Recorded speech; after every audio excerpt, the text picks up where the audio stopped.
I should have picked a tune that I know instead of one I'm learning. No, right? do the one that you're learning, and then when we circle back to do the review of the the recap episode in April, okay. then you can play Yeah. this tune. All right. This is Mike Swan playing a Jacobite march.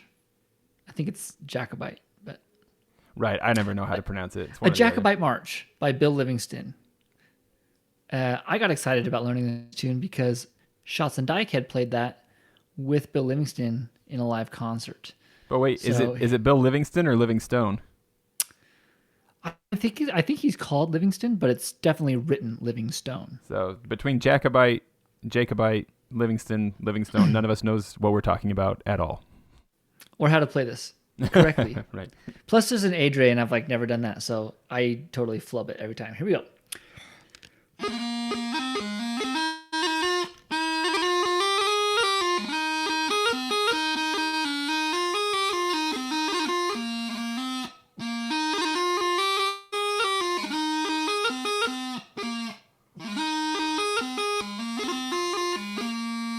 There you go. There's your first part. One time do. Love that. All right, so I'm putting a finger on that so that then when we circle back in April, we're gonna hear you busting it out on pipes. Let's do that. That is our goal, right? That'll go hand in hand with what we're going to talk about. Yeah, it's perfect. That's a perfect way to open this up. So what are we going to talk about? So here's what we're talking about. We're gonna have this episode land right before New Year's, and Okay. New Year's, of course, is a time when people are trying to improve things about themselves and their lives. And I wanna be a better piper. I want to play bagpipes better. I like that goal. There are a lot of things I want. There are a lot of things I want in this life, but this is one of them. I like it. I've been wanting to get better for a long time, and I feel kind of like it's time to do something, but something sustainable. So how do I do that? Teach me, Sensei. Let's get down to it. So I've talked to you before. It was probably a year and a half ago or two. Yeah, which once again is this reminder in my brain that you have been planning to get better at stuff all your life. Why don't you do it? Because it's been so long since we last talked about this, and I was like, yeah, this is the moment. This is when I change, and now it's been a year and a half. That's right. So that would have been the summer fall, just before August, probably late July, early August. I talked to you about behavior design, and habit forming. Right? That's how I remember it. Yeah, that's right. I didn't know about BJ Funk before that. Wait, that's his name, right? BJ Funk? Fogg. Fogg, Fogg. that's right. Fogg. Yeah. Fogg, my bad. Funk No is also cool. Funky Fogg. Yeah, Fogg, right? Right. Yeah, so since then, I do have his book, his Tiny Habits book as an audiobook. Oh, you bought it? Yep, I got the audiobook, and I've watched his TEDx a couple times, or at least one of them. I think maybe he's done a few, but... He's got a couple, yep. Yeah. And then, so do you have his physical book as well, or just his digital? No, I don't have his physical book. I just have the digital, or just the audiobook. Yeah. So, so I guess, right, the point of this podcast is going to be very informative. Yeah, And let's so- let's do it that way. And I've got some stuff we can frame the information around, but we can just open up with some info. What comes to Okay. your mind for hey, look, Well- it's me. I don't have any idea about behavior science, but I want to be a better bagpiper. Right. And all I can do is regurgitate what I've learned, right? Like a With mama my bird. experience, right? Okay. So, Like a mother swan, perhaps? yeah. Yeah, minus the mother part. I don't actually know if swans feed their young that way anyway. I don't know. Okay, so we're going to walk through the behavior method and the habit forming method. Well, it depends. I'm long-winded at times, and so maybe we won't get that far, but it's by BJ Fogg. So if you go to Google or whatever search engine it is in the future that you're listening to this now, and Yeah, you're when gonna Bing look for takes over. Bing. Okay, right. So BJ Fogg, Fogg. You'll find stuff under Tiny Habits. So I'm going to actually pull a lot of information from behaviormodel.org. That's his domain. So the first thing I want to talk about is designing for behavior. So let's back up. You were like, I want to become a better piper, right? Yes, sir. That is what I want. Okay. A lot of people are going to come at New Year's or goals or if you ask them like, what kind of behaviors do you want? What kind of behaviors do you want in your life, right? I want to be a good piper, father. I want to be more fit. Do you agree? Yeah, totally. Sure. We are outcome based. We're saying this is the outcome that I want. Yeah.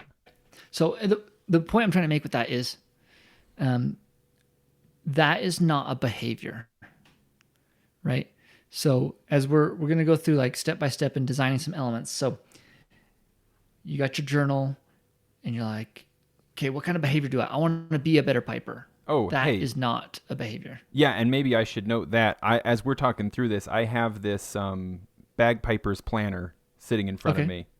This is the one that the dojo, Dojo University has. So, I mean, I'm into this kind of stuff in other aspects of my life as well. So I'm interested in applying this stuff to all kinds of other things. I've tried like bullet journaling and all kinds of different habit forming apps and stuff like that. So yeah, maybe as you talk about this, if you talk about journaling and stuff like that, but I'm also going to try using some of this directly in conjunction with filling up this Piper's planner that I got from the dojo, because it's been sitting here for a long time. Maybe a year now, actually. I got it when it first came out, and I feel like it was in the fall of last year. And I haven't put a single thing in it because it seems honestly a little bit daunting to me. It's like, once I put ink in here, I can't do it again. You know what I mean? So. Yep. Okay. Go on. So BJ Fogg, I've met him personally. Ooh. He is. I'm not saying that to brag, but like I've met him. I've stayed at his place. Oh wow! No, okay, yeah, you're not saying it to brag, but I mean, yeah, it's kind of a flex, right? Like, no, what I'm saying is you're close enough friends that you stayed at his place. I don't even know that he would recognize. Kind of a big deal. People know me. He is my brother-in-law's stepdad. So that's how I got introduced to him and what he does. So anyway, many years ago, the family went out to his place for Thanksgiving, and I got invited. So that was really cool. But he is out in California. He's a Stanford professor, and he is all about behavior design, is what he calls it, right? He's had a couple books before this Tiny Habits book, and I'm trying to remember what he calls them, but basically behavior design is like the encompassing term. Okay, how to create a behavior. You know, why do we do the things that we do, type thing. And so, like, it's some of BJ's students that created Instagram. You know, with the Wait, I don't know like the Instagram they created. Yes, Instagram, the one that was sold. That's correct. Yeah. Dang. Now, so and now like, you've got an Instagram famous parrot, so it all comes full circle. That's right. Exactly. Wow. But like when you think about an app, you know, someone goes to BJ's class, how to design for a behavior. Okay. So what kind of behaviors do we want? We want someone to use our app. We want someone to invite their friends, to habitually open, scroll, whatever it is. So it's those type of methods, and that's what he's trying to discover is like, why do we do things? How do we get people to recycle? He works a lot with business people as well. Like, how do we get a website that gets more sales, right? The behavior that we're trying to elicit from our customer is sign up for our broadcast, sign up for our newsletter, give us your email, buy our product, whatever it is. Oh, okay. So now don't let me steal your thunder, but if I can like make this, like zoom this out just a little bit. So is this kind of like with the students who create Instagram? Yep. If my one-to-one for that is like, I want to be a better bagpiper, and they say, I want to have an app that has over, X 100 million downloads. Right. That's their outcome that they're desiring. Right. But you're saying BJ is focusing on the behaviors that are going to lead to that outcome. Or a business person says, I want to make this much money, or I want to have this many subscribers, or whatever it is. Yeah. But it's super simple because you're only one step removed. So if you're like, and I guess that's what I don't make good points. I don't make direct points. You make good points. And maybe this is where I don't want to steal your thunder. Like I say, I'm not trying to. You're good. Steer. Carry on, sir. Okay. What I mean to say is like, I'm not very direct and precise with what I'm saying, but the thought of, I want to be a better piper, that's not a behavior. That's an outcome, just like you said. And it's only one step removed because you go, I want to be a better piper. And then you realize, okay, That's not a behavior. That's just an outcome. So, And that's how I what end up is- spinning my wheels for 15 years because I'm thinking I want to be a better piper. And But like, you can think what that. what does that mean, right? What does that even mean? But then we just go one step more. What behaviors will allow us to become a better piper? And So, James, let me ask you. Ask me. What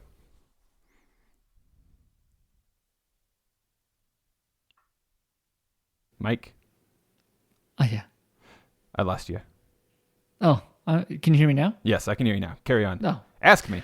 Okay. What behaviors, James, will lead you to becoming a better piper? Okay. Off the top of my head, practice. Just in general, practice, Okay. right? And I think what that encompasses is like finger work on the practice chanter, time Okay. spent actually filling a bag up, and building up that, muscles and whatever else it takes to keep a bag steady. All right. I mean, that's all that's coming to mind right now. That's it. Just practice. Improve my fingers. Yeah, practice. Improve my fingers and improve my arm. Okay. Good. That's good. I agree. I like what you did because just the habit of practice is like a top level.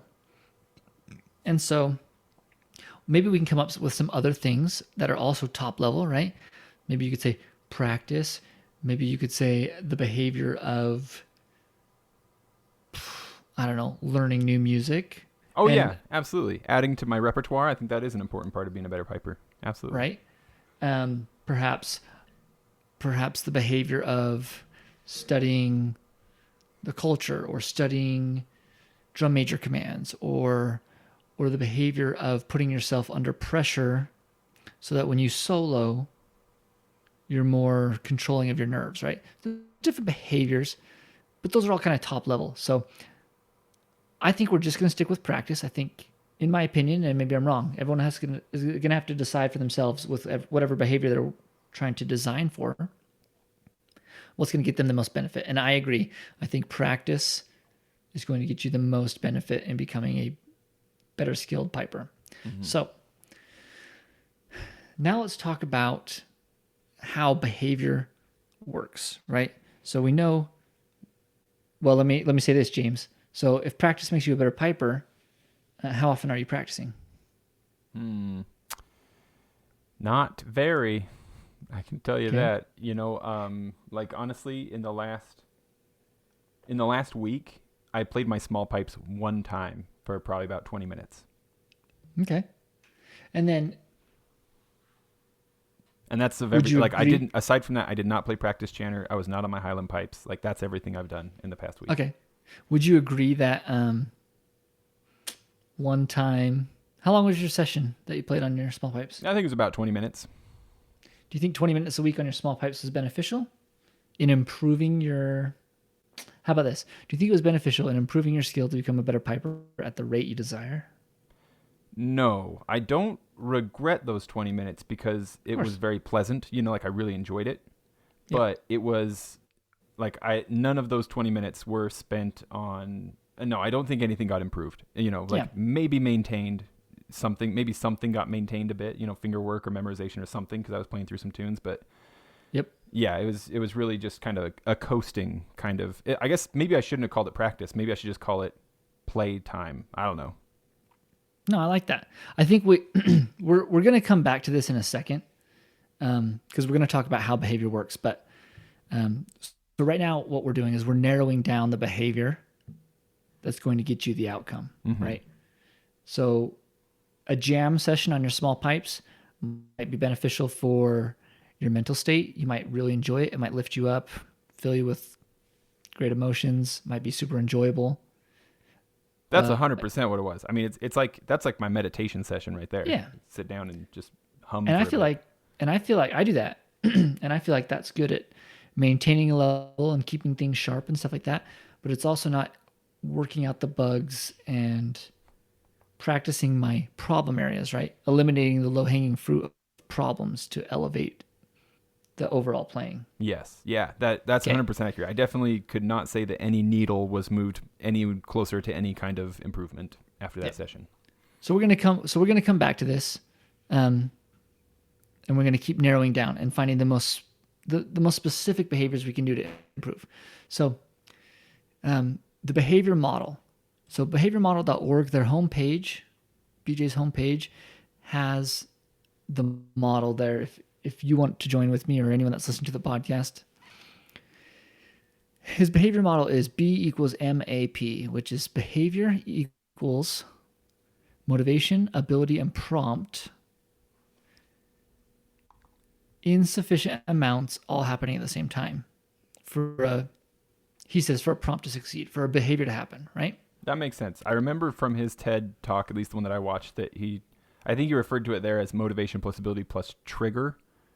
He used to call them triggers, yep. Yeah. And now he calls them prompts. Gotcha. That's correct.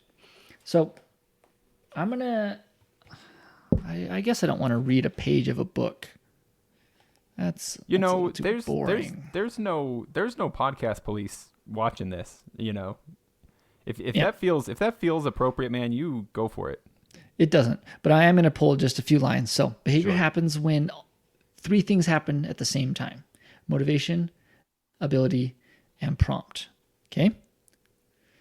So the graphic is an XY axis, and it basically breaks down like this. You've got an XY axis, and then he's got a curved line. It's called the action line. Call it a straight line, whatever. There's a barrier, right? And when you cross that barrier, it succeeds. The behavior happens.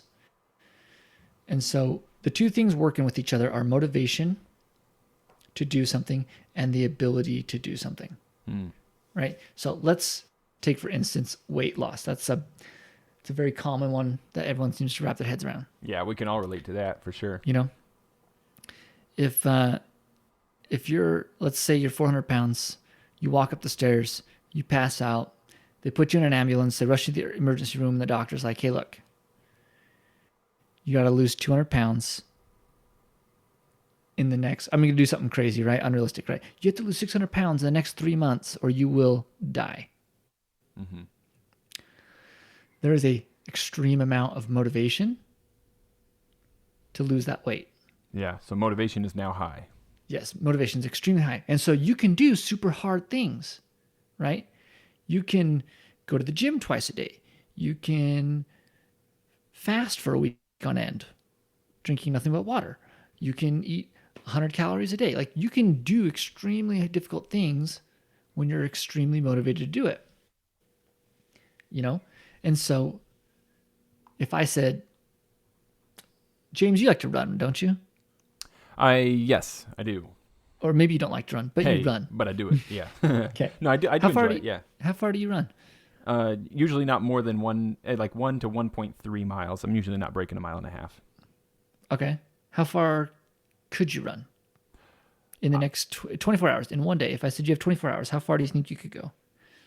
Oh, in 24 hours? Like is this like a life and death situation? Like, how high is my motivation? I'm just asking what you think your physical ability is. I bet I could do 10 miles in 24 hours. If I'm allowed to break it up however I need to, I bet I could do that. So if I said, I need you to run 50 miles. Could you do it? Man, in 24 hours? Yeah. One day, 50 miles. It would be... I don't know if I could do that, honestly. I've never Physically, pushed my body to that level. Yeah, I honestly don't know if I could do that. I think it's beyond me. Honestly, I don't think I could. Okay. What if I offered you $50? Yeah, that's not enough to motivate me. It's not enough to motivate you? I mean, $50. Because you told me you couldn't even do it physically. Yeah. Well, I guess $50 wouldn't be enough to make me even want to try. Okay. What if I offered you $300,000? Yeah, I would give it my darndest for $300,000, no doubt. Okay, and I bet you could do it. So they used to do this thing down in the south end of Utah County called the 50-20, and it was going 50 miles in 20 hours. Well, yeah. Once you said $300,000, I suddenly started thinking, I bet I could do that. Okay, but the point is, going 50 miles is hard to do. Yeah. I have a friend that runs ultra marathons She runs 100 miles at a time, and it's not easy. I got to participate with her in one of the races. I was, I forget what they even call it. Pacer. I was a pacer for her. Oh, yeah. So I picked her up at like mile 60. So she's already gone 60 miles, and then I hook up with her and we start going, and blah, blah, blah. We get to a checkpoint. She's coughing up blood. Oh, my gosh. Yeah, right? It's not good for you. It's bad for you. And I remember they were like, hey, just watch blood because it's your lung. Well, you're bleeding from your lungs, is what they said. If you start coughing up like phlegm, we have to pull you out of the race because that's the tissue of your lung. You're actually coughing up lung. My goodness. Right now, because they had her spit in a sink. They're like, right now it's just blood, so you're just bleeding. So you're good. Carry on. Good. I guess what I'm trying to say is, average people can go 50 miles in 20 hours. Yeah. I mean, you might jog a little bit, you might walk most of it, and you won't walk for the next week. But that day, you can put out 50 miles in 20 hours. Yeah, but 100 might actually not.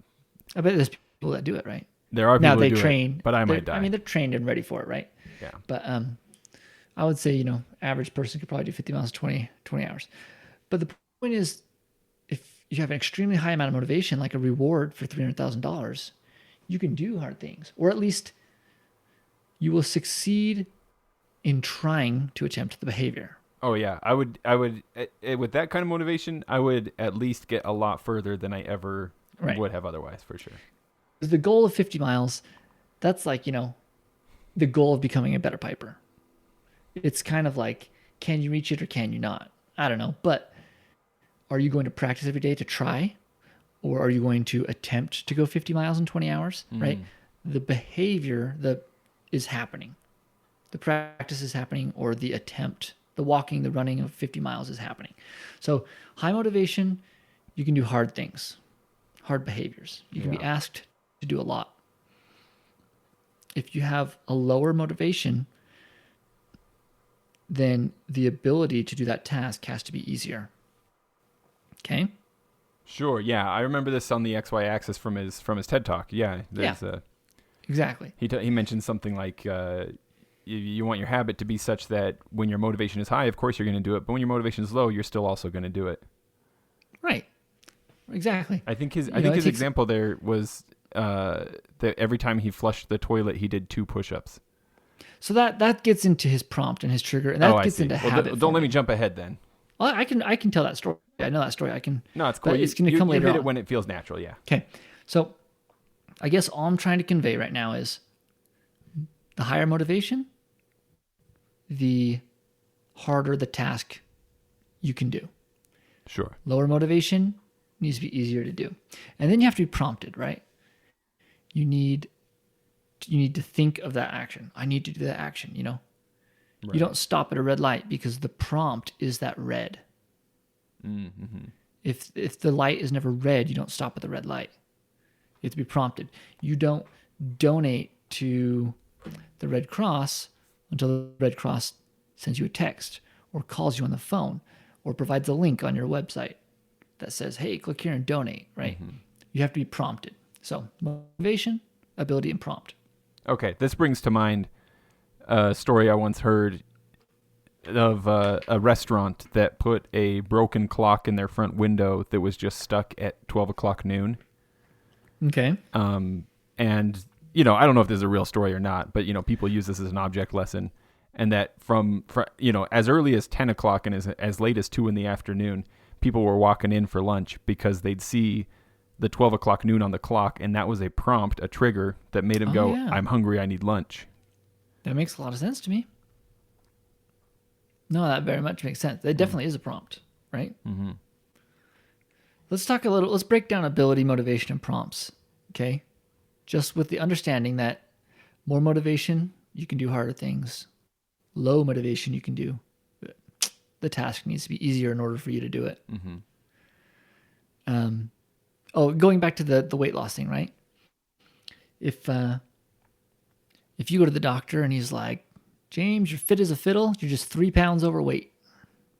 and it's never going to affect you in your life. But according to my charts and my body mass index and everything I went to school for, blah, blah, blah, I need you to drop 3 pounds. Make sure it happens in the next 20 years. Oh, man.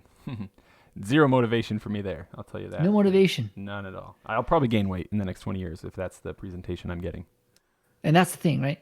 So with our diet, with the American diet, losing 3 pounds is still hard to do. Yeah, sure, yeah. And there's not a lot of motivation. So the behavior won't succeed. Okay? I mean, what do I have to do? Drink like only 2 Monsters a day instead of 3? That's not going to happen. Don't bring up energy drinks. Right? But if you just had a little bit of motivation and the task was easy, the doctor said, instead of, hey, lose 3 pounds, he said, James, I need you to do 2 push-ups once a week for the next 20 years. Well, if he adds the 20 years, it's probably going to be like daunting. So you'll be like, oh no. But if he's just like, hey, do it for the next couple weeks and then come back and see me. Super easy to do, right? Shoot, I'll drop and do 2 right there in the office. Get that day out of the way. Can I not come back? Right? Yeah. Okay. So I'm just trying to draw that correlation. So let's talk about motivation. There's different things that can motivate us, right? There's like rewards, like we mentioned. But there's 3 core motivations that are the strongest that BJ talks about. So sensation, and each one of these has an opposite to it, right? So you've got pleasure and pain. So sensation is a motivator, right?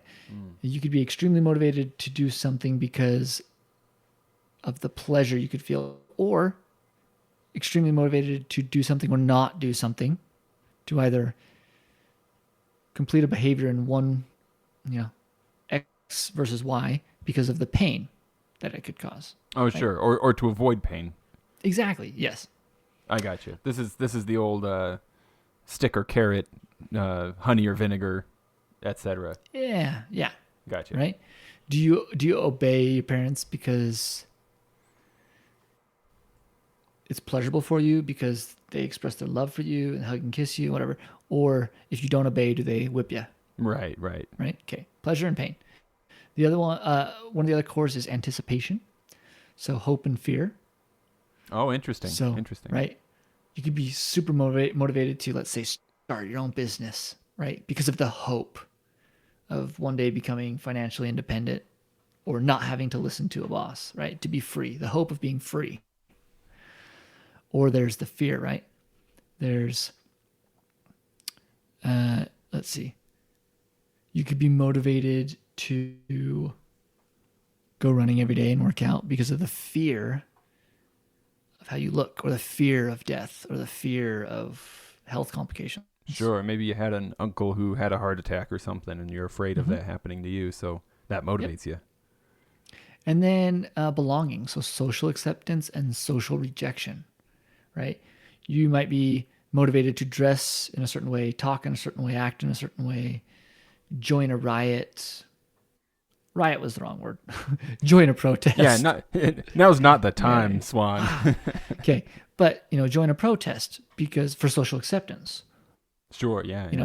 You might not be aligned with certain protest values, but you're aligned with friends and family and you want that social acceptance, and so you join in, right? Yeah. Or again, the opposite being social rejection. You might act or not act in a certain way out of the fear of being socially rejected from a group or something. So those are like the strong core motivators.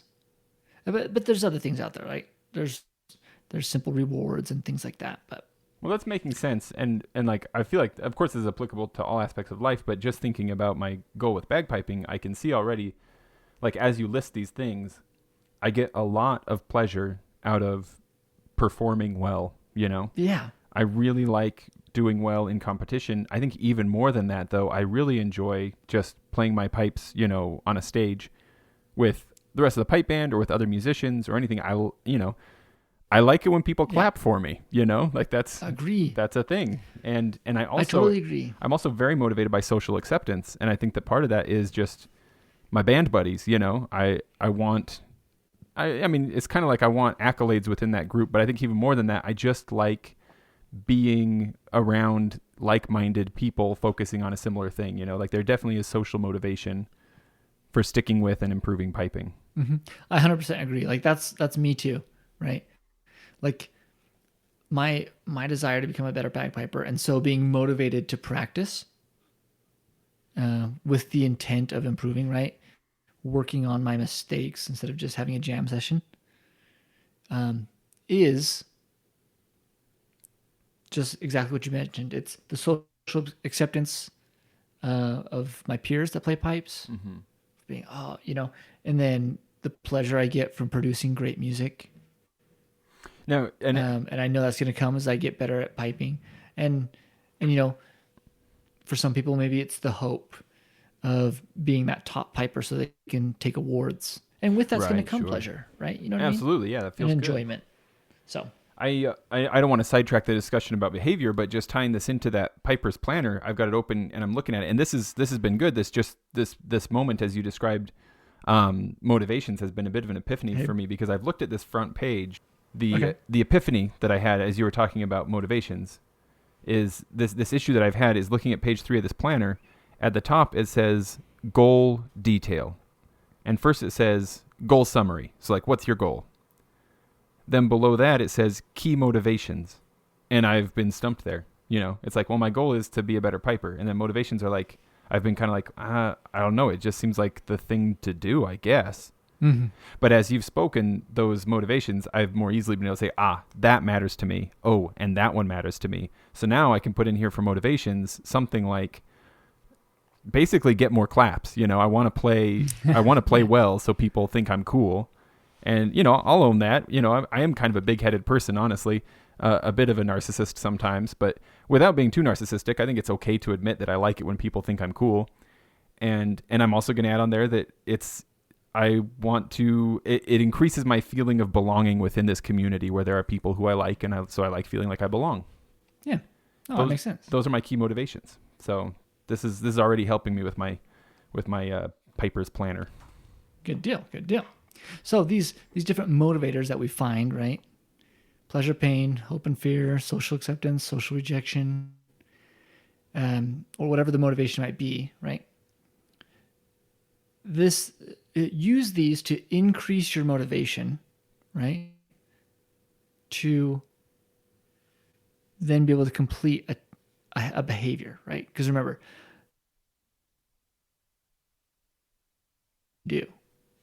Dang it. Mike, can you hear me okay? Yeah, I can hear you. Sorry. Did I cut out? Yeah, you cut out just a little bit. You said because remember, and then it cut out. Sorry. Yeah. So just remember in the motivations, the goal here is use these things, the pleasure, pain, the hope and fear, social acceptance, social rejection. Ponder on those things. Use those, find out what those motivators are that will increase the motivation, because with an increased motivation, we can do harder things. We can do harder behaviors like practice every day instead of once a week, or practice for 20 minutes instead of 5 minutes, right? Yeah. No, this is already filling me up with motivation. Just naming the actual motivators, it just makes it more clear in my mind, just in all aspects, like, why am I doing this? Why do I want this? Mm-hmm. So now here's something with motivation that we should keep in mind. Motivation ebbs and flows drastically. Yeah, for sure. So we'll talk about it in a minute. I keep saying that, right? But I'm so long-winded. No, you're cool, man. Okay. But there's going to be easier ways to help us do behaviors, and we'll touch on that. But use motivation where you can, but know that motivation is going to go up and motivation is going to go down. Okay? That's fine. If we're aware of that from the beginning, I've experienced that with other like sort of behavior change or goal setting things in my life, whether it's exercise, which I think is probably everybody can relate to that, or, academic pursuit, all kinds of things that a lot of times I set goals like in a mindset of high motivation. Yep. And then when the motivation's low, it's like it becomes this really, really bad cycle, actually, because it's not just that I don't do that thing. I also feel like I'm failing because I'm not doing this goal that I set in a high motivation mindset. and it can start to cycle into depressive thoughts and all kinds of things. And it's hard, but I have started to accept a bit more this idea, this mantra that actually I picked up from the Chanarant guys, this idea that done is better than perfect. I've been applying that to a lot of things in my life, and it's been better because of that. Yeah. Good, man. Well, so on the flip side of motivation, right, is the ability. Because those two things have to happen, and then we have to be prompted. Yeah, talk to me about ability, because I don't feel like I have a clear grasp of that. Okay. So you have to have the ability, or there needs to be a sufficient ability in order to create the behavior. So there's 5 aspects to ability. There's time, money, physical effort, mental effort, and your routine.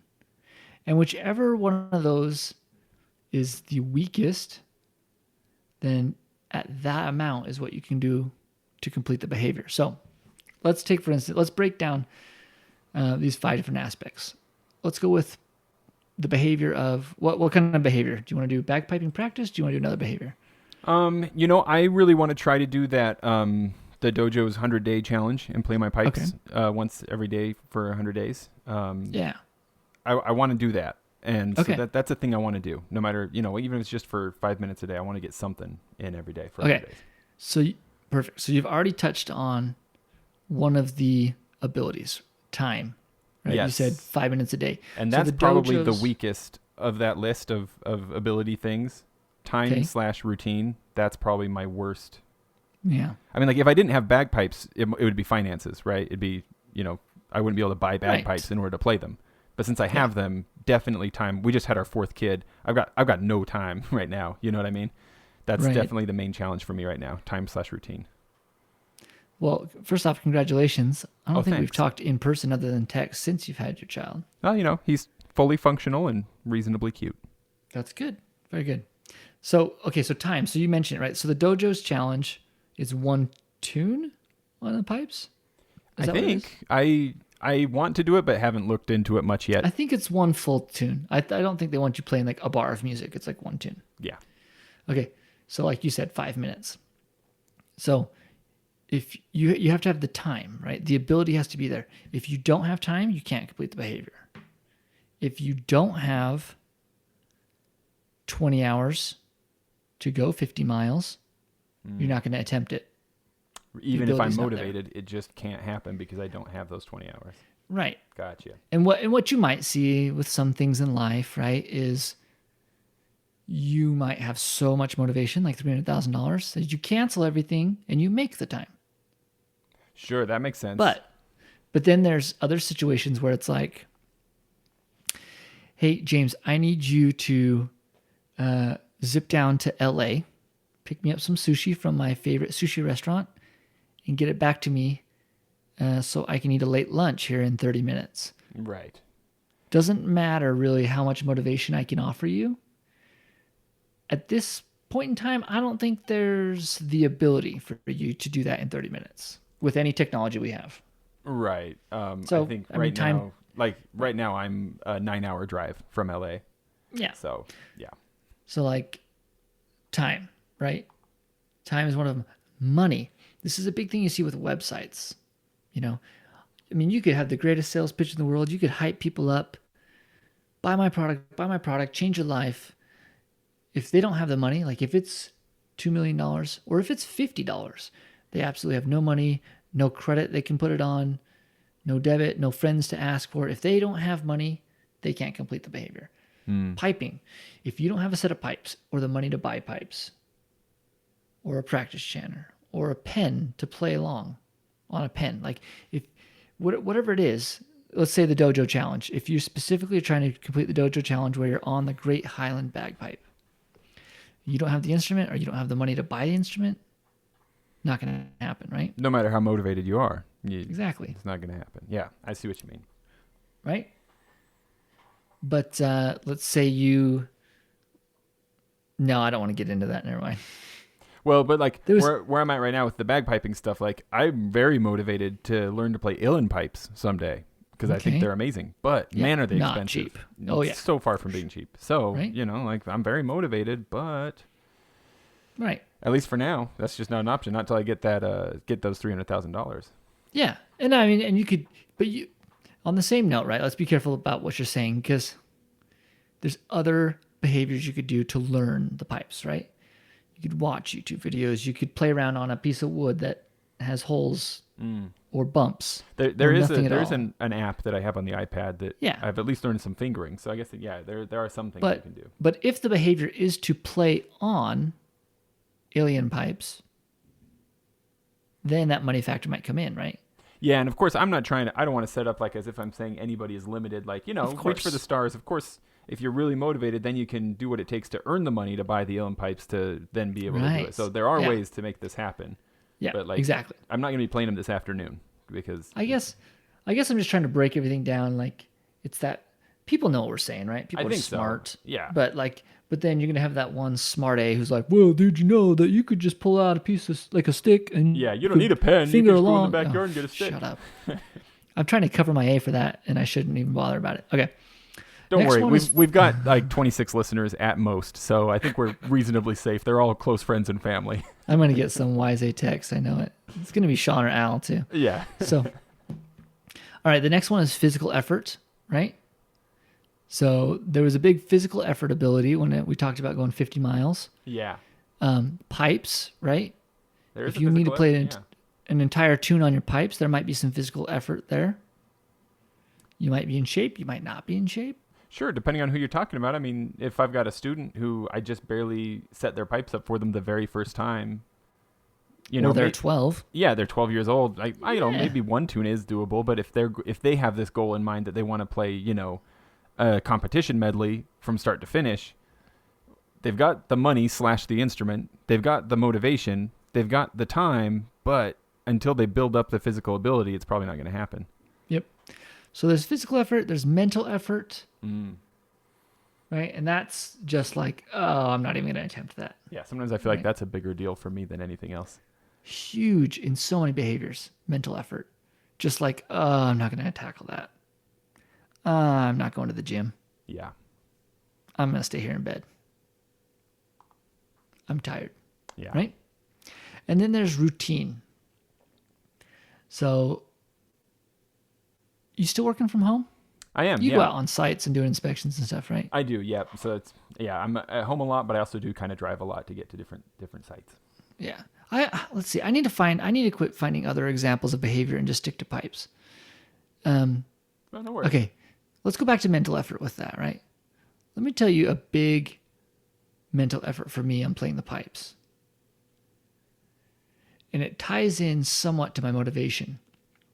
There's like the social unacceptance. Is that how he words it? Social rejection and mental effort.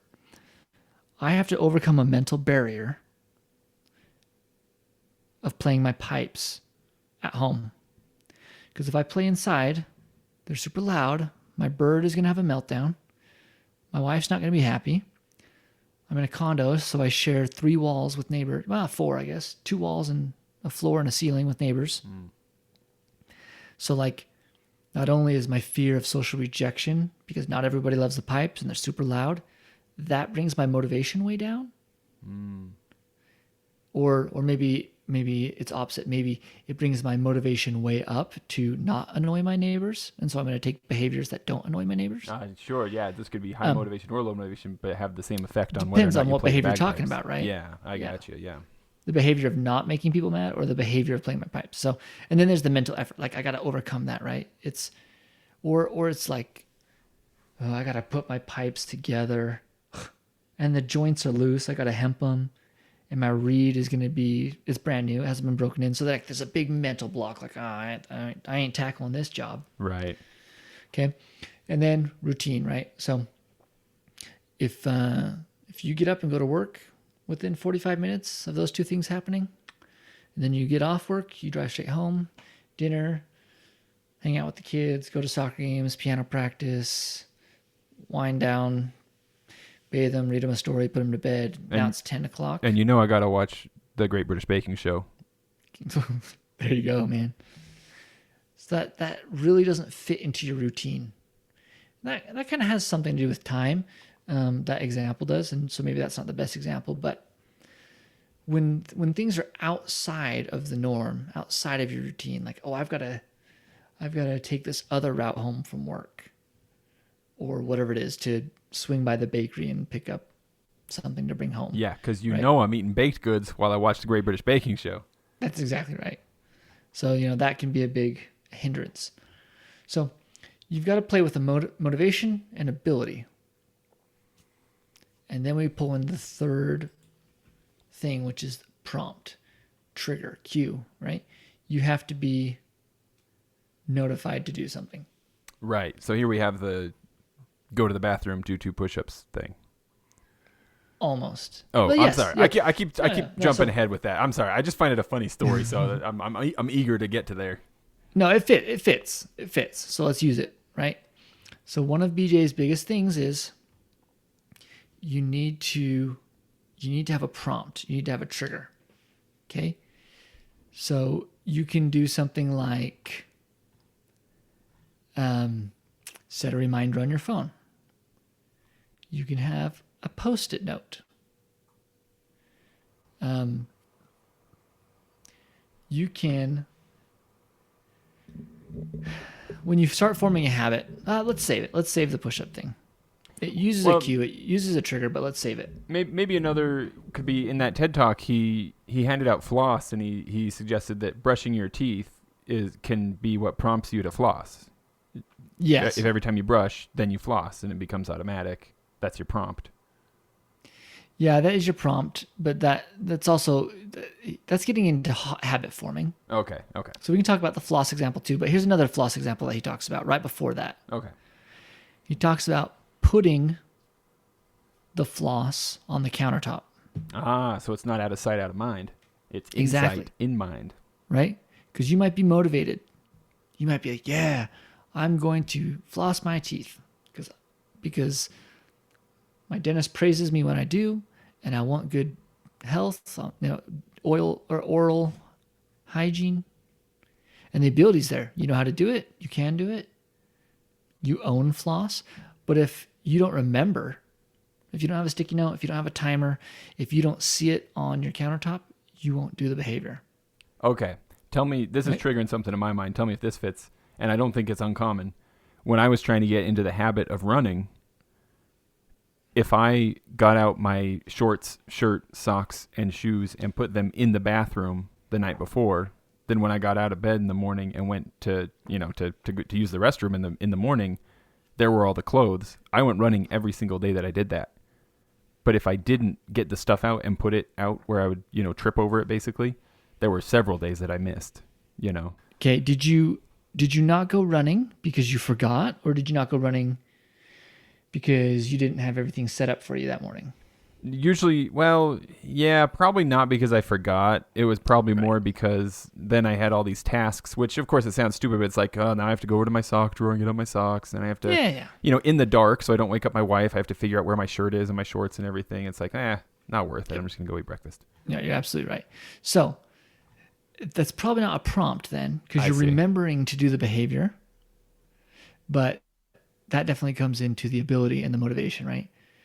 The motivation of, like, I don't want to wake my wife, or the ability of, like, I got to go to my sock drawer. Right. I got to fumble around in the dark. I got to get out I don't remember where I put my gym shorts. Mm-hmm. Are they in the washer or the dryer? Whatever. No, so prompts are like an alarm goes off. Okay, Instagram. You have push notifications on. It's like, boom, you got a notification. What do? You open your phone because it buzzed or set an alarm. You see the red dot. Mm-hmm. You open the app and you start going through there. Who said what? Who tagged me in what? What's going on in Instagram? That is a prompt, right? You see a red light, you stop. The red light prompts you to do a behavior.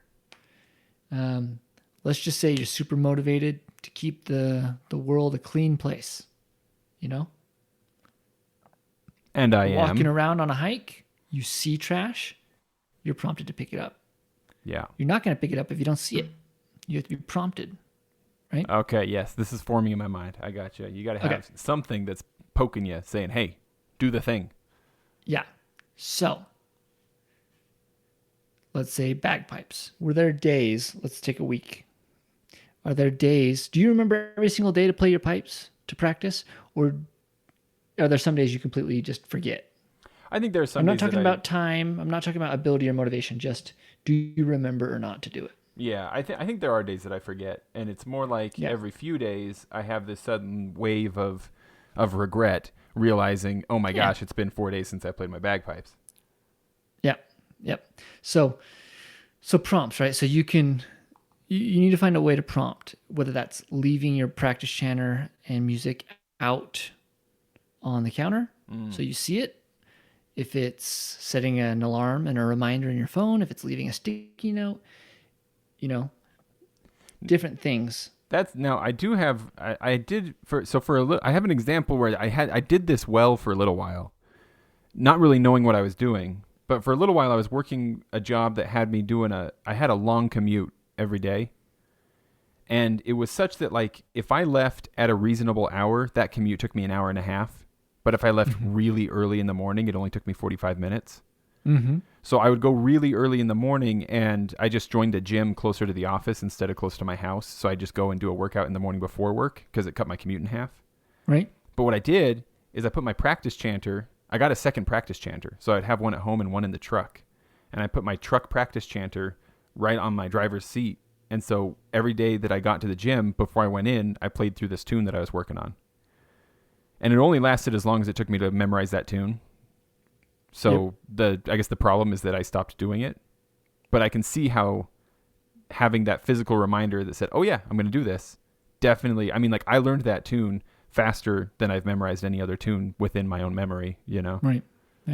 And so when you say you stopped as soon as you learned that tune, so something changed. That's why the behavior stopped. And off the limited story you've told, I would assume it probably had to do something with motivation. Your motivation probably dropped to where you completed your goal, your task, you reached this level that you wanted to, and so the motivation dropped off. Yeah, basically I'd been very, very motivated to learn this Fred Morrison tune, and I didn't have a follow-up tune that I was equally motivated to learn after I'd learned it. So it was like, I got it, cool, check.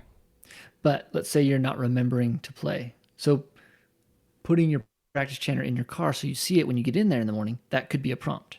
Yeah, gotcha. Right? You're also so let's wrap this up for a second. Not wrap it up, but behavior happens with motivation, ability, and prompt all being there in sufficient amounts to make the behavior happen, right? Yes. So now what you've mentioned on a number of occasions is what I would and BJ would put in the ability section of behavior. Okay. So by leaving your practice chanter in your car, that might be a prompt for you to do it, yes, but it's also making the ability super, super easy. Oh, sure, because if I didn't do that, there would be no chanter, so I would not be able to practice my song. Right? Gotcha. Or the time. Well, you're saving yourself 45 minutes, right? Right, yeah. And so now you have a little bit more time when you could play. You've probably started to break up your routine, so you actually found that extra time, so you added a little bit to your routine. And then I don't know what your practice session was like, but on the mental effort, like you're still going to the gym, right? So you got 45 minutes of travel, and then you've got half an hour in the gym. How long do you think you're playing the Fred Morrison tune? Yeah, it was usually like 10 minutes at the most. 10 minutes or not less. Difficult, right? Yeah. It's not a lot to ask. So the mental effort's sufficient. I was going like 2 measures at a time, just breaking it up in tiny pieces. Right, exactly. So this is a big, like the biggest thing. If there's 2 things that I could get anyone to get from the podcast, it's the behavior model, B equals MAP. So behavior happens with motivation, ability, and prompt all being together at the same time in sufficient amounts. Right, which we talked about. I want to write this down real quick. This is the formula again is B equals MAP. AP. M plus A plus P, right? No, well, he just puts MAP, but is it multiplication or addition? Who knows, right? But it comes out to be. Yeah, whatever. It's not math; it's social science. So, Gotcha. But the point is, more motivation, you can do harder things. And if you make it really, really easy, like I'm going to play one measure a day on my practice chanter, because that's easier than my pipes, Sure. that doesn't take much motivation. Yes. And just make sure that you have the ability to do that. Make sure you have the time. Make sure you have the chanter, and prompt yourself to do it. I mean, right? that's lower motivation. It doesn't take as much motivation. It also doesn't take as much time. So you don't have to set up as much of an instrument to make it happen, or find a place where you can play, because it's relatively quiet. Yeah. It also even reduces the cost barrier, because what if you don't have bagpipes or a chanter? You're far more quickly able to get a practice chanter than a set of pipes. It's all coming together. Okay. Right. Yeah. Sorry. Don't want to derail you. Carry on. B equals MAP. Yeah. B equals MAP. Okay. So remember the two things. If you're not learning anything else but the two things, B equals MAP, which is the behavior model, and making a task easy, making the ability easy is make it easy. like the golden goose. That is the easiest thing to attack when trying to create a behavior. Okay. And is this where on that XY axis, the X being motivation, that if you make it easy, then even on days when your motivation is low, you'll still do it? Is that kind of the thought behind that? Or am I not quite hitting the target? I don't remember which way X and Y goes. Is X up and down or is Y up and down? X is side to side, Y is up and down. So wait, is it? Now I feel wrong. I know, right? I'm so dumb. But abilities across the bottom, and motivation is up and down in his behavior model. Okay, so I'm not even looking at the same thing. But just go to I guess all I'm trying to say is that why we're saying make it easy? Is it so that on your days when you're not very motivated, you can still do it? It only takes a small amount of motivation. Yes. You'll still do it. Exactly. Okay. Exactly. So let's approach it with bagpipes, right? So James has this goal of playing one tune on his bagpipes every day. Yes. For 100 days, right? Right. Okay. That's your goal. That's the behavior we're trying to do. And now you decide to come up with this behavior because you think it's going to improve your piping, right? That's going to be the best benefit. Oh, okay. So wait, maybe we say that the goal is improve my piping.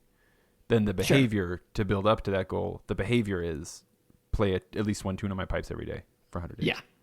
Gotcha. Yeah.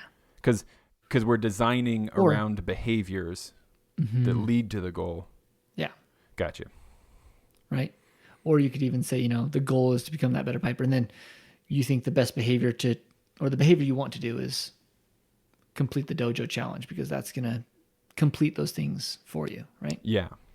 Okay. So if you make it super easy, now the dojo's already done some of this to make it easy. They're only asking you to play one tune. Right. They're making it easy for me from the beginning. They're already making it easy for you. Yeah. So, if you're wanting to stick to what they're doing, you got to play that full tune. That's the idea. But like, if you wanted to make things even easier on yourself, you could say, I'm only going to play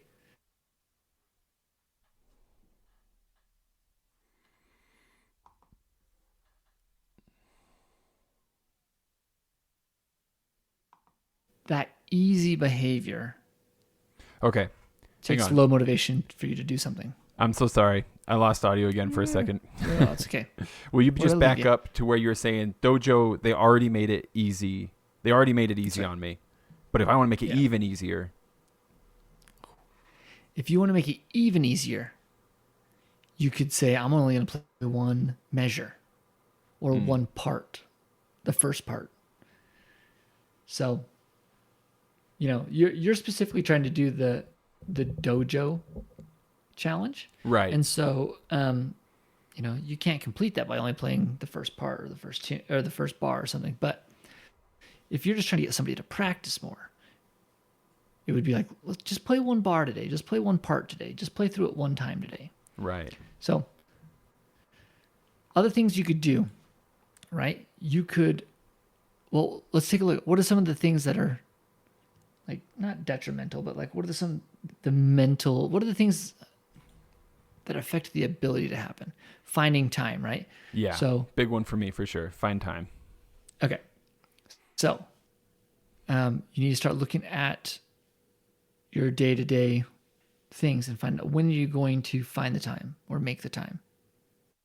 Yeah, and I'm in a slightly privileged position right now with this. Up until now, I wouldn't have been, but I recently refinished the interior of a shed in my backyard to be an office. That's right. And so now, like a lot of times, the only time I could find would be very early in the morning or very late at night, which I'm not going to do that to my neighbors.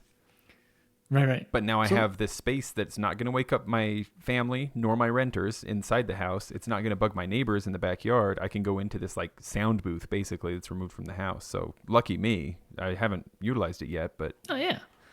But that's going to make that's going to make things easier for you than it will for myself. Yeah, right? 100%. Yeah. Right? It would take more motivation for me to play my pipes than it would for you if we're just looking at that aspect of things. Yeah. Let me just give you some examples that might spark some ideas for the listeners, right? Yeah. A guy in my band, he gets to work remotely, and he takes his laptop and he goes up to the base of Provo Canyon. He still has internet because he just runs off a hotspot off of his phone. But he takes his pipes with him and he plays a tune or two during lunch because that's when he has time. Great idea. You know what I mean? Yeah. Yeah. Lunch break piping. Exactly. So make things easy, right? So find that time. I'm going to do it on my lunch break, or I'm going to go play in my shed where I have it built and away from neighbors in the house. Let's see. What could be some other things to make it easy? Oh, one of the things I've thought of, I haven't done it, but I know it would make things easier for me. Leave my pipes assembled. Like if I had a pipe stand. Ooh, yeah. Like if I just left my pipes assembled and out instead of having, because like I'm like, oh, I'll play my pipes, and it's like I gotta assemble them and find a place. But like, so James, you have your little shed. Yeah. Now this might not be the best for the instrument, okay? But as far as completing the task, Yeah. making the behavior happen, if you had your bagpipes on a stand, assembled, that you could just pick up during lunch when you have time, play one tune, and then set them back on the stand. Don't disassemble them. Don't do anything like that. That would make things a lot easier. It would require less motivation. Absolutely. Absolutely. Mm-hmm. I mean, I've played other instruments, and in like times of intense motivation when I'm trying to get ready for a show or something, I will put a stand with, the banjo or guitar, whatever the instrument is, right next to my desk chair. Mm-hmm. So that then throughout the day as I'm working, like I finish a report or something, I grab it and play through the tune, put it back down, keep working. So exactly. For sure that would make a big difference. Yeah. Right? So making things easier, you could make your instrument easier, right? You could do all the maintenance. You could get an easy read, make sure it's all air efficient and everything. That's so that's true. enjoyable to play. So right, your mental make effort it pleasant. Doesn't stand in the way. Exactly. That's been one of the hardest things for students that I've had before, that like when they're not motivated to practice, they're showing up and I can tell that they haven't played since the last time we had a lesson. If their instrument is so hard to play, it makes a big difference if I right then and there with them go through and be like, all right, you know what, we're going to shave your reed down a little bit. We're going to recalibrate your drones, even if it makes it so that reed's not going to last as long. Right there in that moment being like, look how much easier this is. This is great, right? Usually, I think, maybe it's big-headed of me to think this way, but I think that is worth shortening the lifespan of the reed, because then that next week they're way more likely to play. Yeah, I think so. A little bit more on easiness, okay? So we can move on because I take up all your time. Nah. Amazon, one-click buying. Oh yeah, right? That makes it so easy. No finding your wallet, no pulling out your credit card, no punching it in. You just hit buy. Dude, I remember the first two things I ever bought on Amazon years and years ago, like over 10 years ago, were a couple of Beatles albums and some Tom Waits albums. And Tom Waits. Oh man, Tom Waits. I forgot it. We should do a whole episode on Tom Waits someday, because I feel like I would find a way to tie it to bagpipes. But I had to get out my card because I wasn't making an account. I was like real cagey about online security and stuff. I had to get out my card and type in all the card information for every single transaction because I was buying them from different sellers. I would save a lot of money today if that was still the way Amazon worked. Oh yeah, right. Okay. Sorry, Hopefully that was a people tangent. understand. Did I throw you off completely, or No, not at all. I'm just trying to find a way to make sure that everything's being said while making this podcast shorter than it already is. Yeah, right. Well, maybe this is helpful in summing things together as well, because I'm looking at this Piper's planner still too. Trying to figure how am I going to apply the things that we're talking about to my goals, and I have a few other goals in mind too. But like just talking about just playing better, just being better. I've got at the top of this page, there's goal summary. So I'm going to put in like, I want to be a better piper. Key motivations. I've got, there's social motivations. There are, what was the other one where I get more claps? What did we call that? Social acceptance or social pleasure, acceptance, hope? Pleasure. That's it. Pleasure. Okay. Getting the claps brings me pleasure. Social acceptance is that I feel more accepted within the piping community. When I go to compete and stuff, I feel like I can feel like I belong a little more if I play a little better, Yep. Then it has next steps, and it says list the first few actions you need to take to reach your goal. So maybe that's where I start putting in things like, I'm going to keep my pipes assembled. Maybe I have the song that I'm working on, whether it's for a competition medley for the band or solo stuff or just fun stuff, whatever it is. I'm going to have sheet music laying on top of my keyboard when I walk into my office in the morning, so that I will play through that tune or a section of that tune before I boot my computer up. Yeah, and that's a good prompt too, because you'll see it when you walk in. Yeah, so maybe these next steps in the Piper's Planner ought to be prompts, and maybe also some things like maintenance. Like my pipes need oiled, and when I oil them, I also check all the joints and I calibrate the drones and stuff. So that's going to make them easier to play and more pleasant to play. So that could also be a next step that I put in there too. I like it. Let's move on now into the habit forming portion. Yeah. Okay. Basically, you design your behavior, right? So that it's easy to do. Well, I shouldn't say so that it's easy to do. You design a behavior that will happen. It has a prompt, it has motivation, and it has ability. All those in sufficient amounts. Yeah, so this formula functions with that behavior. Exactly. And like I made mention, the biggest, easiest thing you can do is make things easy, right? Make it easy, make it easy, make it easy, and it requires not as much motivation. So maybe an applicable thing for making it easy in this case, like we're looking at January 1st, New Year's, right? And we've got until probably June before there's going to be a competition. I mean, I guess there are a few earlier ones. Is it Queen Mary that happens earlier than that? I can't remember. I guess Vegas is in May, right? At the end of May. Or is it the end of April? I can't remember. Anyway, all I'm trying to say is if we're talking January 1st and I want to be ready I want to at least have my band tunes ready. Now, how do I make it easy? Rather than saying to myself, I need to learn the entire medley, maybe the way I make it easy is I say, all right, now in January, I'm going to focus on the first half of the march and then start breaking it down even more from there just to make it easier instead of having this huge thing in my head where it's like, I got to learn these 5 tunes. And it's just overwhelming and I never get to it. So then I feel guilty and then I get panicked. Yeah. Instead, it's like, that stuff goes on the shelf. I'm going to make it easier. And I think there's lots of behaviors that will stack to make things easier, right?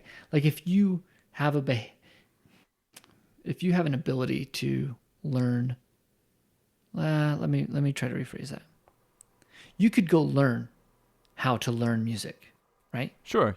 Like I know the dojo specifically, they brought in Ken Eller, and he talked about having to memorize 60 tunes to play with 76 Frasers, and he had like 2 months to do it. I've been playing bagpipes for 15 years, and I don't think I have 60 tunes memorized. Right. So there's ways to learn. You can learn how tunes are structured, right? And that's going to help you learn. Stuart Little and a few others, they've written a book. I forget what it's called.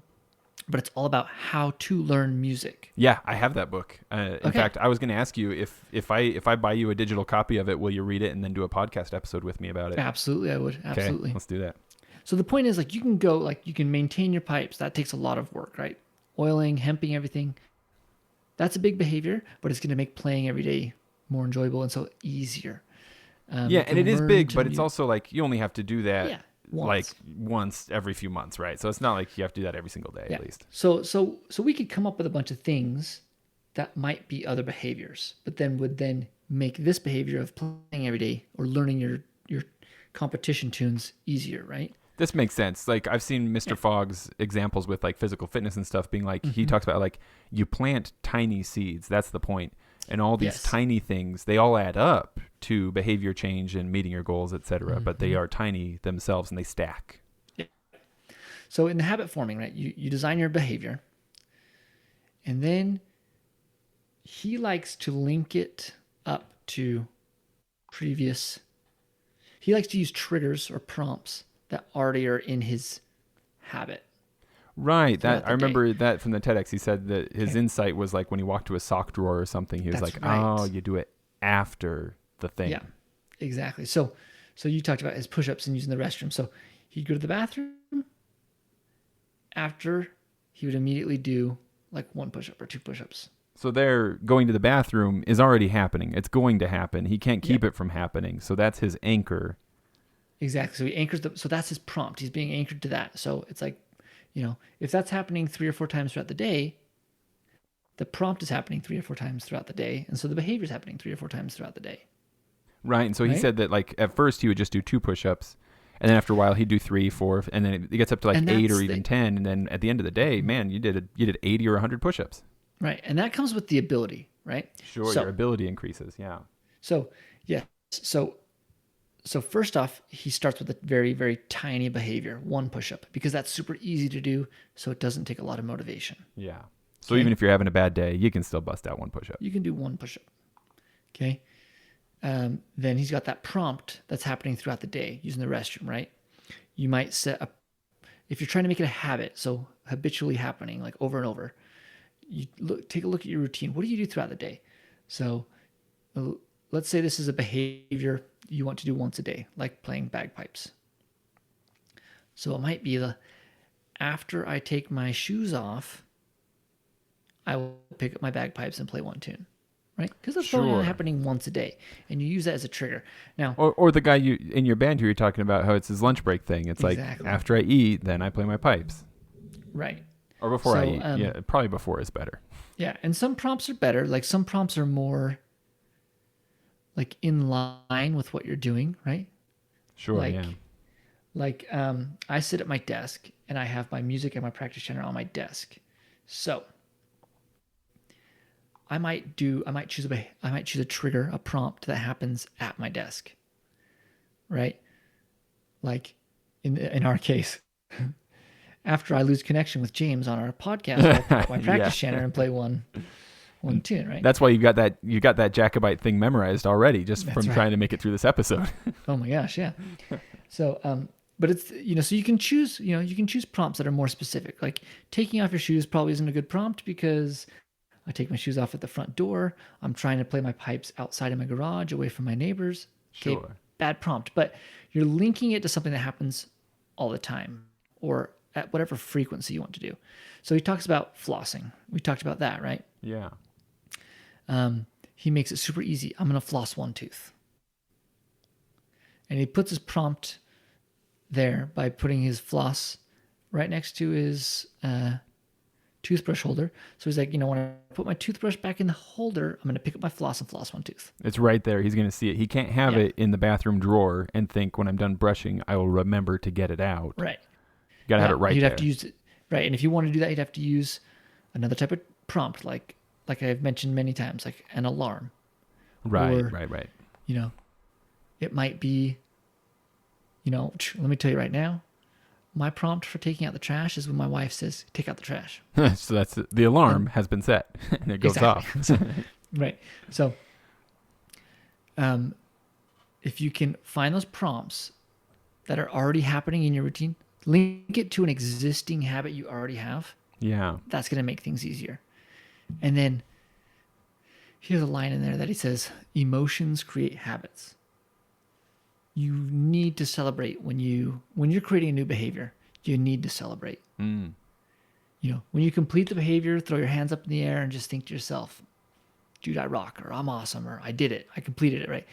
Try and feel that like excitement. And that will hardwire it in. Like literal chemicals will be firing in your brain that are going to link that behavior and make it stronger and stronger.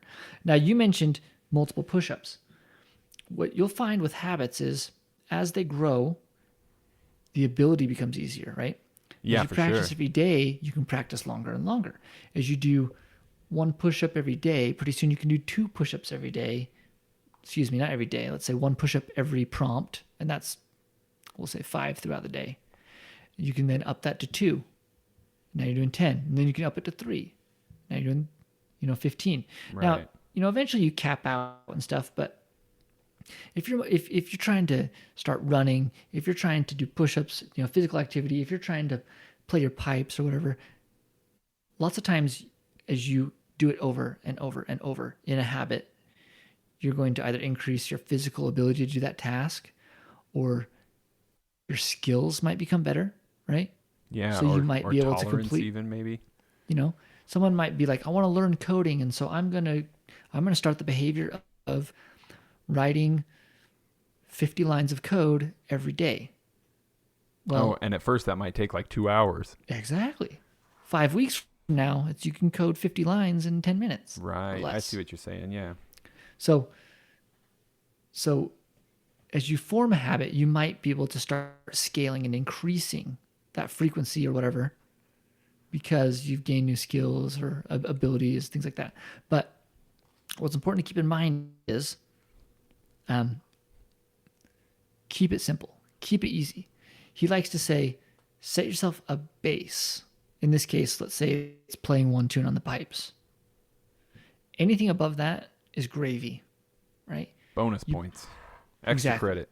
Exactly. You do an hour and a half session, amazing. Celebrate super extra hard. Really ingrain that. Don't let that negativity come and like break down this bond of like, I like doing my behavior. I like doing this habit. Right. But when you're sick and you feel lousy, but you still want to complete that behavior, just go back to the base. Just play one tune. I've heard Andrew Douglas and others talk about that with the 100-day challenge, that once you've got your pipes out and you've played through a tune, you'll probably end up playing more than that. Yes. But the requirement is just one tune. So Yes. if that's all the time you have for, if that's all you feel good enough for, it's pretty low down there on motivation requirements, as Mr. Fogg might put it. Mm-hmm. Whew. That was my rough explanation of the behavior model and habit forming. It makes a lot of sense, and it fits perfectly with this Piper's Planner thing, because the next thing, so we've got on these opening pages, we've got goal summary, key motivations, next steps, and the last section there is your reward. Decide how you're going to celebrate once you've achieved your goal. Yeah. And maybe, no offense to the guy who wrote this out, but maybe I would, in my own mind, say decide how you will celebrate once you achieve your next step, which is the section right above that. So rather than, because if my goal is become a better piper, I won't be celebrating for a very long time.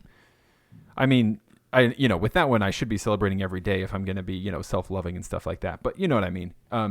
If what I'm celebrating is I played one tune on my pipes today, that's what I'm going to celebrate. And what you're suggesting is my reward doesn't have to be a piece of candy, or that I buy myself a new reed, or something that would be too expensive or unhealthy or something like that. It can actually just be focusing on feeling good, and that's going to fire some chemicals, and it's going to reinforce the behavior. Exactly. Yes, definitely. Gotcha.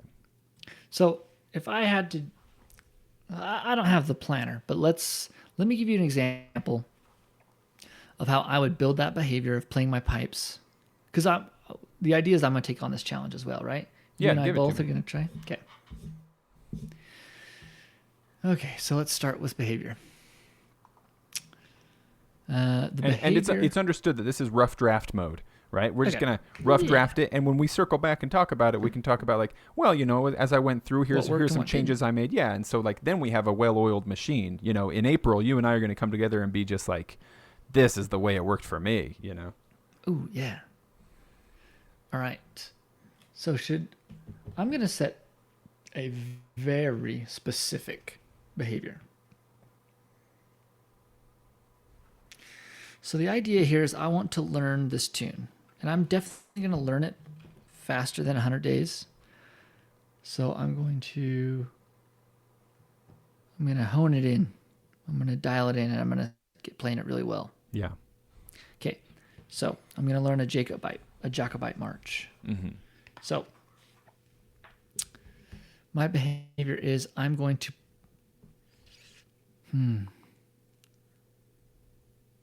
I can already play with music through the whole tune. So I'm going to say play the tune once a day. Mm-hmm. Okay. I like the tune a lot. Are you going to say on practice chanter at least? Are you going to specify that you want to have it on pipes once a day? No. Or?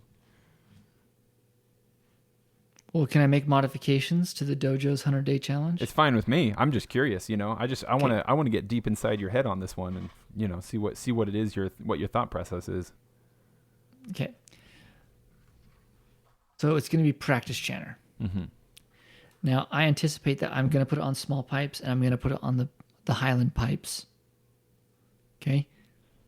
But out of keeping my motivation in sufficient amounts, I'm going to make it really, really easy to do by saying it only has to be on my practice chanter. Yeah.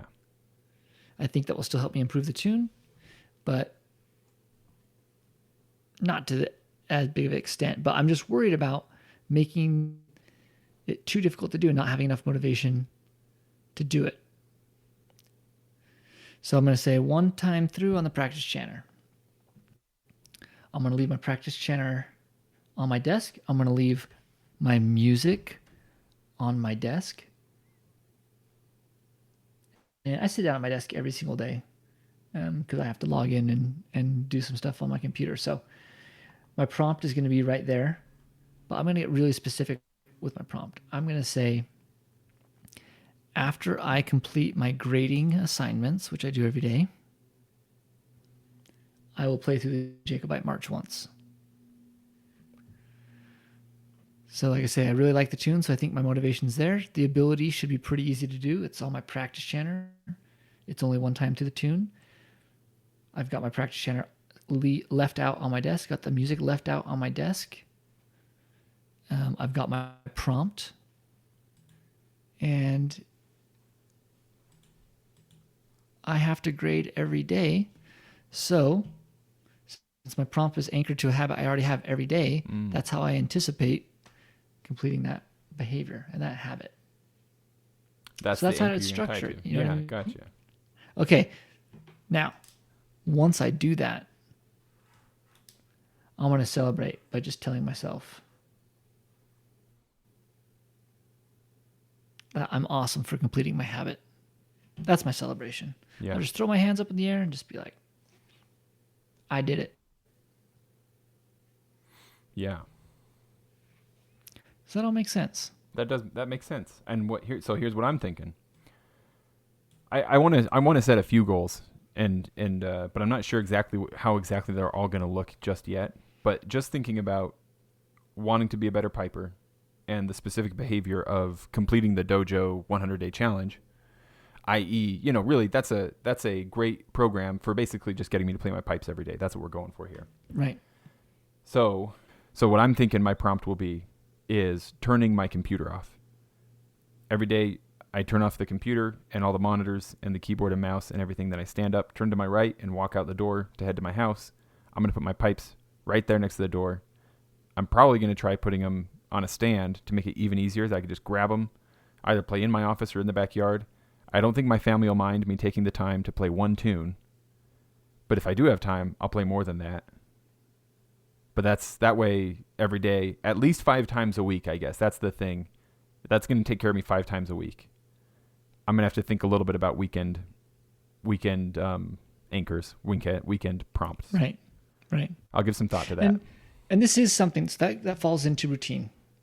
when we talk about the ability and routine as one last thing, right? Yeah. Your routine on your weekend is different than your routine throughout the day for most people. Yeah. Just having jobs and careers and stuff. And I'm going to be honest, like I think Andrew Douglas even made mention, he doesn't know that he's ever completed the 100-day challenge himself. Because he specifically, since he does bagpipes for a living, he makes sure that he has, family time and personal time on the weekends. Yeah, I've heard him say something to the same effect. Yeah, And since it's a living, he's not really doing it recreationally. Yeah, and I mean maybe that's something that people need to consider as like self-care. But well, maybe that's what I end up doing. That's good to have in mind, because maybe that's actually what I end up doing. We'll see. Just because I'm not making a living playing bagpipes, but I really am motivated to do this, but I've had experiences in the past where I was highly motivated to do something and I let it get so big that it was not sustainable. Mm-hmm. And so then it eventually broke down and it caused problems for my family and made me feel like a failure and stuff, so keeping it manageable, I think, is really important. Yeah. So maybe I end up doing a 100-day challenge of my own that's 5 days a week. I like that. I mean, it's still going to be better than what I'm doing right now. It'll definitely still be an improvement. There you go. I like it. Okay. Well, I encourage everybody to check out the book Tiny Habits. I'll put a link to it. Like, I go off and on creating habits. And sometimes I let them fall through. Motivation changes. The prompt doesn't happen anymore, or whatever it is. But BJ's got it figured out. Like, he really does. This is what his PhD is all about. It's his students that create Instagram. It's like, I hope people don't gloss over this episode with like, okay, it's like everything else I've heard, because it's got some super valuable info there. Yeah. Well, I'll include some links to like his TEDx, his book, to his website you were mentioning. Behavior model. Yeah, behaviormodel.org. And if you think of any other stuff, we'll include links to those too. I'll put them all in the description so it's easy to get to. Cool, man. And I'll put in your parrot's Instagram handle too, because I feel like that's probably important as well. Right. All right, cool, man. Well, let's circle back in April and see how it's been going. Okay, I like it. See you, man.